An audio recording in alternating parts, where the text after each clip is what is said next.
Okay, so unahan ko na kayo. Hindi po to hindi po to video ng hilot. So, meron akong return customer. Biglang nagkwento. Nung una, akala ko lang, normal na sakit lang, vertigo lang, Seizure. may mas malalim pa palang tawag or mas malalim pa na akong napagaling na hindi ko akalain na napagaling ko. Kinuwento lang po nito ni naman. Nila sir. So pakinggan nyo to si ma'am. Mas magaling magkwento to si ma'am eh. Ma'am, ano tawag ma'am sa sakit niya? Arteriovenous malformation or AVM. Ano daw po yun? Puhol na ugat sa brain. Ano po magiging epekto naman sa tao pag nagkan? Ano po, pwede po siyang may stroke. Yung parang paulit-ulit hemorrhagic ba tawag yun? Hemorrhagic stroke. Pwede siyang paulit-ulit na ganun. Pag pumutok. Pag pumutok, para siyang stroke. Positive siya doon, nakita? Opo. Paano nakita? MRI. Nakita po. Opo. Ayan natin ako. Ano po nangyari simula na mahilot namin?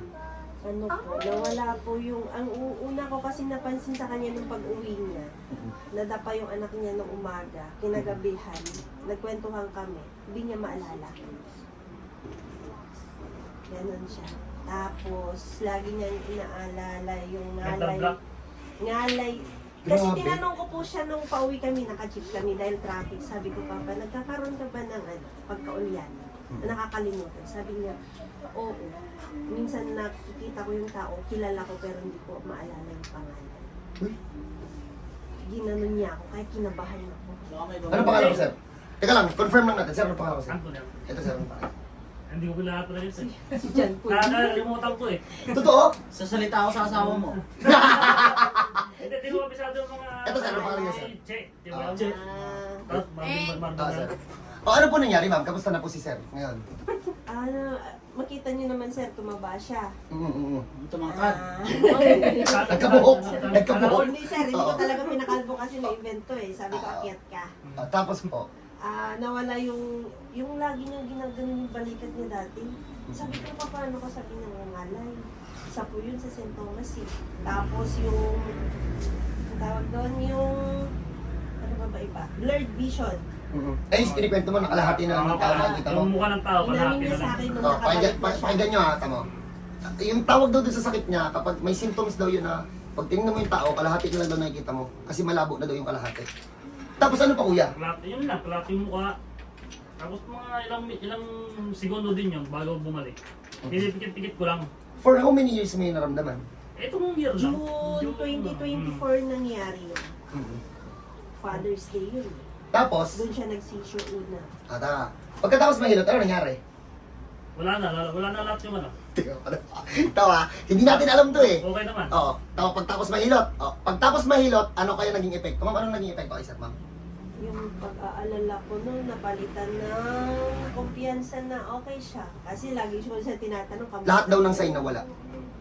Lahat. as Okay in. naman sa trabaho eh. Sir, kamusta yung blurry eyes? Wala naman. Yung kalakalahati? Wala na, di na Wala, bumalik. hindi. Tingnan nyo ha, baka, One year na yun. ayan, sinabi na. Higit isang taon na ini-enjoy ni sir, hindi na daw bumalik. Hindi na bumabalik. Sa totoo lang, hindi ko kasi akalain na may ganong sakit. Ano tawag ma'am?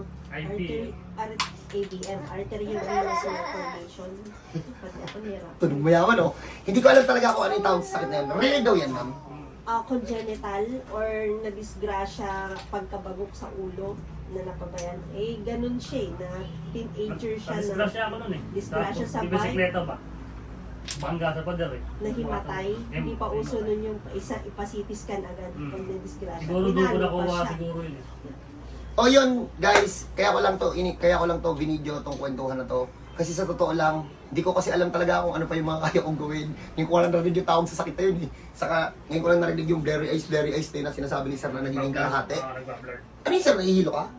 Hilo ng sobra? Hindi naman hilo yun eh. Blurred lang. Pag sa tao na nagkikiji, kalahati lang yan, gano'n no? Para na ganun eh. Tapos, Oo. patakwa mo, kalahati lang mukha niya. Pero sir, yung pagiging makakalimutin mo na sinasabi ni ma'am, nawala rin. Wala naman. Natatandaan mo na lahat ng pangalan ng tao. Ano lang, segundo lang. Mm. Tapos maya, babalik din na maalala ko na yung pangalan. Which is normal na. Mm. Oo. Galing no? Ganun lang. Kagas no? Ano ba sa nararamdaman nun? Yun lang. Hindi, iisipin mo kung anong pangalan niya, hindi mo talaga maalala eh. Ano mo kung may babae sa ibang Gusto bansa? kong Hindi ka naman sir nagkaroon ng pamilya sa ibang bansa. Wala. Nakalimutan mo. Hindi naman ma'am, chinik ko na po. mabibitay tayo dun eh. Hindi, ano to eh. Middle East to si sir eh. So, pinakwento ko lang po sila para po malaman nyo din. If ever po na may ganun kayong case, hindi ko lang nalaman to, sa totoo lang. Symptoms lang naman. Oh, symptoms yung kay sir na wala daw. Simula ng nahilo. Ang ganda ng anak ni sir. Oh. Ganda ng artistahe. Pero yun talaga, kung may ganun kayong case, nagagawan pa lang ng paraan yun. Punta na lang kayo dito. May gamot daw yun, ma'am. Naka-maintenance siya lang na registration. Pinunod ko lang Oo, saka yung sabi mo kanina na hinihingian kayo ng 600,000. Pinaghahanda po kami nung para sa ano. second session kasi kami nun sir nakapag MRI ay oo. Tapos third session doon namin nakarating na kami dito. Doon pa lang binasa yung result. Hindi klaro yung pagkaano ng doktor kasi para kaming tulala sa 600,000 to 1M. Ano daw yun eh, parang Radiation. laser, radiation. Radiation. Hindi na lang kailangan operahan. Radiation na lang. Pero kung open surgery, Laser. biyak ang Oo, pangit daw yun eh. Pero ang dami po kasing side effect eh. Ah. Kahit radiation. Oh, ang daming sinabi nila, ma'am. Pero in short, nagawa ng paraan namin eh. Pasensya na kayo ha, hindi ko rin naman nakalain. Sila naman nagkwento. Ako, nagpapagaling lang sa kanila. Bumalik lang sila kasi ito, hinilot ko na, tas yung nanay. Pag may ganun kayong case, welcome po kayo dito. God bless po sa lahat. Sa mga maghahanap sa akin, dito ako sa Antipolo, sa tabi lang ng Antipolo National High School. So God bless po sa lahat. Congrats sa pamilya niya, sir. Congrats po sa inyo. Yan na yung